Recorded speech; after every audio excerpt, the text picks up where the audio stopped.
ওই দেখো পাকা মেয়ে, বাবা ওখানে লুকিয়ে আছে। সূর্যের খোঁজে বেরিয়ে যাওয়ার পর থানায় যাওয়ার উদ্দেশ্যে দীপা একটা গাড়ি আনতে চায়, আর সোনারূপাকে রেখে যায় একটা ফুলওয়ালির কাছে। আর ঠিক তখনই সোনারূপার উপর নজর পড়ে যায় দুজন ব্যক্তির।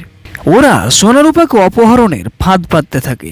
এক পর্যায়ে ওরা একটা বুদ্ধি বের করে ফেলে। ওদের মধ্যে একজন সে ফুলওয়ালিকে কথা বলে ব্যস্ত রাখে, আর অন্য একজন সোনারূপাকে বলে, আরে তোমরা এখনো এখানে বসে আছো? তোমার মা আমাদেরকে পাঠিয়েছে তোমাদেরকে সাথে নিয়ে যেতে।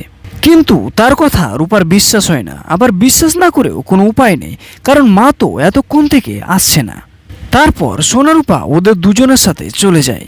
কিছু দূর হাঁটার পর সোনারূপা বুঝতে পারে আসলে এরা দুজন অপহরণকারী। তখন ওরা চিৎকার শুরু করে দেয়, আর সূর্য একটা গাড়ির আড়াল থেকে দেখতে পায় দুজন লোক দুটো বাচ্চাকে ধরে নিয়ে যাচ্ছে। সূর্য ওদের চিনতে পারে না, কিন্তু কি যেন মনে করে ওদের দুজনকে তাক করে ঢিল ছুটতে থাকে।